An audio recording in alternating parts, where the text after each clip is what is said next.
sharp reminder, Jared's next availability would post-game tomorrow night. So nothing in the morning, just player availability in the fall, the game. Sleep in, everybody.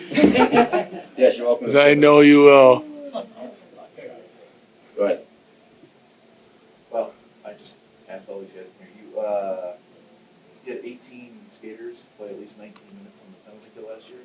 Yep. And you had 7 of them available today. Yep. So just what goes into like, okay, we know we've got to replace some guys on the penalty kill.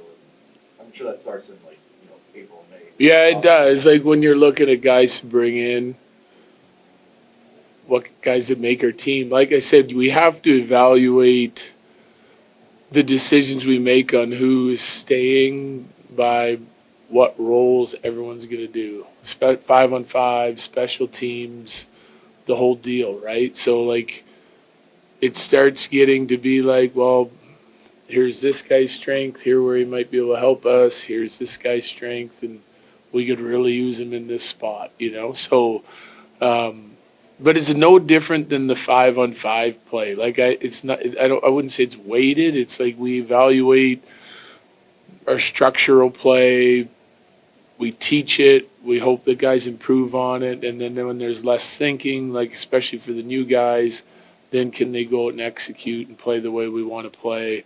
And it's the same on the penalty kill, like we're going to have a bunch of practices where we're doing special teams, power play and penalty kill. Guys are going to get opportunities. And like we're already evaluating that practice and who we felt like looks good in the penalty kill side of it, who looks good on the power play side of it. Might have some openings on both of those special teams to start the year. We're just not sure yet. So, and then you're hoping that you get better at the details and quicker in your execution. And the guys that can kind of do that give themselves a leg up.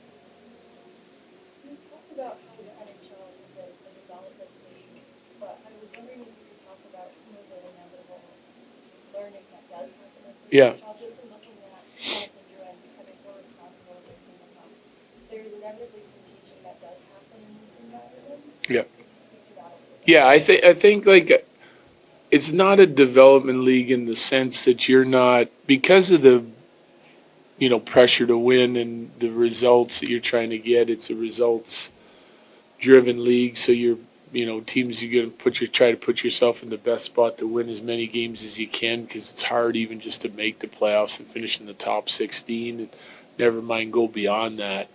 I think what you're trying to do though is, like, for young guys, you're trying to project how much better can they get? Can they get better if they stay here, and what type of impact can they make if they make little strides throughout the course of the year? And new guys, the same thing. Like Middlestead, for instance, he comes in, he's got to learn a new system, he's got to learn the way we play. We stress probably different things when it comes to the way we play and his development maybe than Buffalo did. And he's not a young player by any means, but now we get our hands on him and we see if like what we can teach him can help his game take another step and get to the next level. And we try to do that with all of our guys. Like we're doing it with Kale and Mac and Mikko and just any little things that we can give them. And then especially I think for young guys though, like if you're good enough and you show enough promise and you have the potential and you can, beat someone out of a job to stay, then there's probably lots of work yet to be done. And so I wouldn't say, it's not that there's no developing going on. It's just like for me, it's tougher to like kind of crack the lineup and get a spot before you get to work and learn from, and it's not just from the coaching staff or from management and the conversations you have. You're going to learn a lot from players like Mac, Mikko, Kale, Taser, et cetera. Go down the list. Guys like Cogliano, Belmar, they're already helping our guys. So if you picture that over a 207-day regular season, they're going to learn a lot, and if they can implement it into their game, they're going to get better. Someone kind of mentioned that he felt like the system that he played in Calgary was kind of similar to yours. Is that maybe easier for you to kind of get acclimated with the team because you feel like you might be able to... Who's that, Shillington? Yeah. Yeah, I think when you get guys that have been someplace else for especially numerous years, there's habits that form, right? And, good habits that help you be quicker in your structure. And for a defender, taking away time and space and knowing where you got to be and being able to play instinctually instead of having to process everything and think it through. Again, that kind of goes to what I just said. So the more similarities that there are, I think the easier it is for them to get up to speed, And I try to get a sense when I sit down with individuals and you guys coming in, how'd you play last year? What'd you do? Because as soon as they sort of tell me and explain their system, even if I haven't watched them play, I can tell them already, like right away, what some of the differences are going to be and some of the things that we have to like keep an eye on.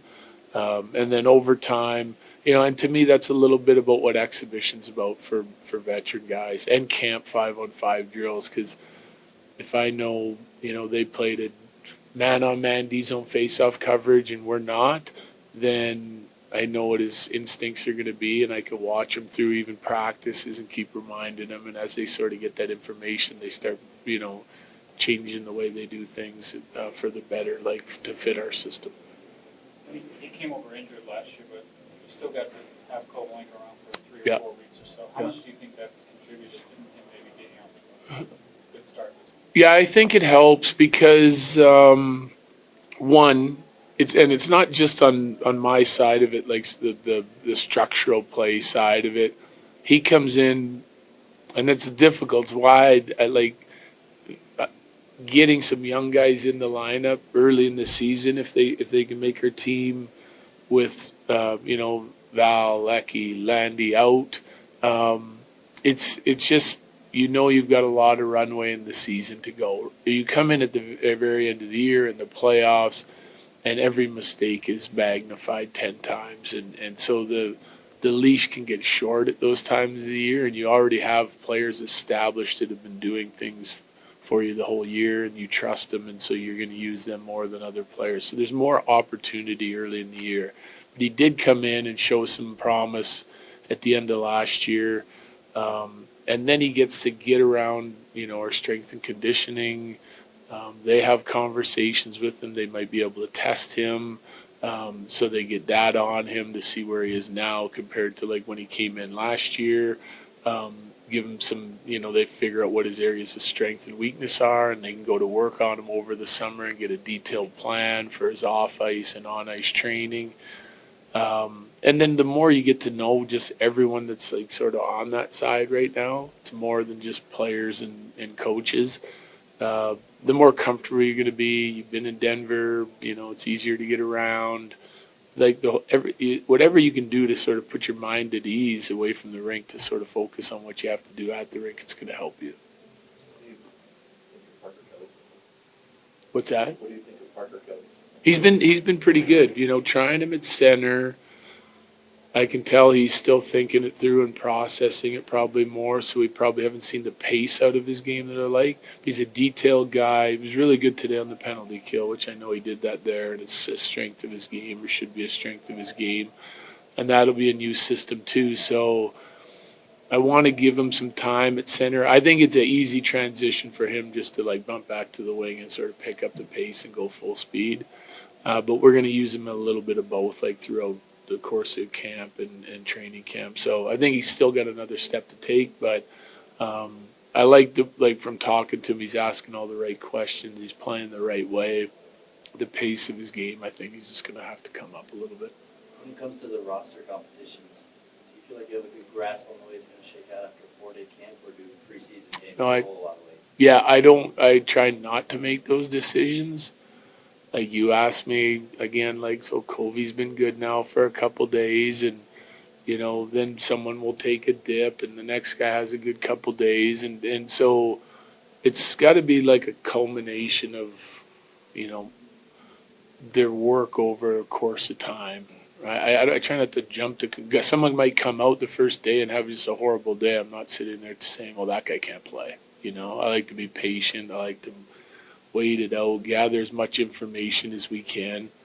A young guy or any player has a good day, that's all it is. It's one good day. Can you repeat that, as many days as possible over the next 3 weeks to kind of, like, I think if you do something well over time, then you should be able to sustain it, so the consistency is a big part of it. I think for young players, you see it a lot when we call players up in regular season. They'll play a really good game the first game. They're playing on adrenaline. The second game might be good too, and then their game starts to drop off, and you start seeing habits that you shouldn't see and that you can't see in our league. The guys that can kind of play the way they play and have success over time in the American League and can bring those habits and then still elevate them a little bit in our league are the guys that tend to be able to stay long term and continue to contribute to an NHL roster. I think when Jason Poland signed, he was the leading NCAA scorer. Yeah. Not that he can't score here, but it seems like he understands that he's probably not going to be a scorer here. Is it tough for a lot of guys to realize that, hey, I got to change my game if I want to make it to the NHL? I think it can be tough on, especially young guys, first-year pros, second-year pros. We try to do a good job of, like, explaining our situation. Hey, I'd love for Jason Poland to be a scorer. It's not going to be as easy to score at this level as it was at the last level. It's not as easy to score in the American League as it was in college, and it gets more difficult here. The thing I like about, like, say, a guy like Poles is he understands it. He's gone to work on the rest of his game to try and be a complete 200-foot player, and he still does have a really good scoring touch. Like, if you watch the Burgundy power play at this end, tying into Kovalenko to Poland multiple times right away, like, the timing of those plays and to be able to play in the middle ice, scored a really nice goal that I saw. I think it was game 1 of the rookie tournament on the power play, and as a middleman today in practice, he was fantastic. I think he scored 3 goals. So, yeah, I know it's just practice, but everyone's competing hard and trying to make their team. And so now those guys are going to get a look to do it again tomorrow in the game. And if they can execute like that against Dallas, then, maybe his scoring touch is coming around a little bit. Having come up through the East Coast American League as a coach, how much of that teaching philosophy has stayed with you in the NHL?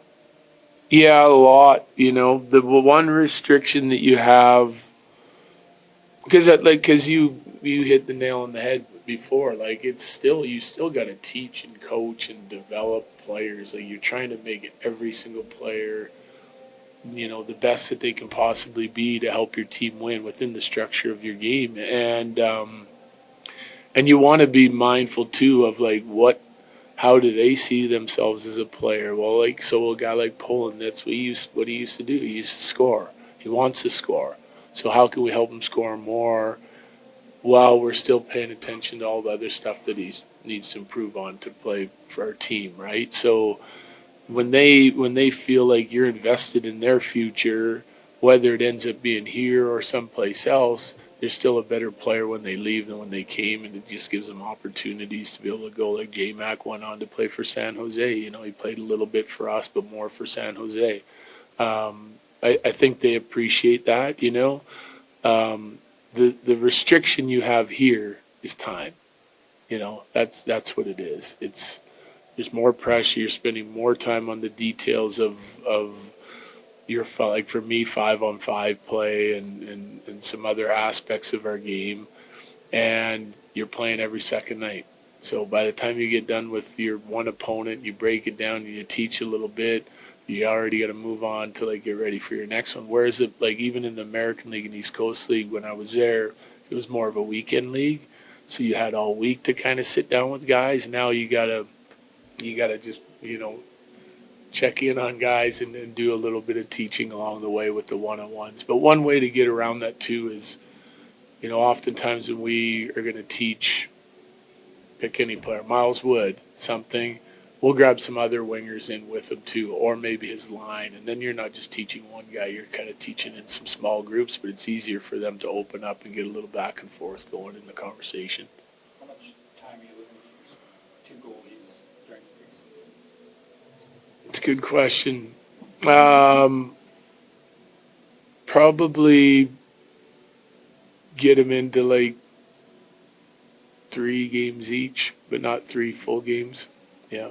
Couple full ones, maybe another half, that kind of thing.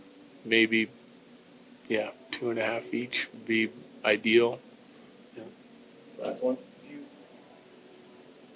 is there a jury just letting him have a chance to play with you, or have you already sort of started Can't- thinking further along? I can't, I like, he's out until someone tells me he's in. I think it could be close, you know? I'm planning on him being out until he's in full contact and doing practices, and then if he's in, great, you know? But he's not there yet, and I don't think we've set like a timeline on it. You know, like we want to give him as much time as possible. The surgery was extensive, and yeah, so I'm sure he'll be getting evaluated, you know, as we get up to that point, and we'll make a decision what's best for him, and making sure that he's feeling at 110% before he comes back. Yeah, thank you.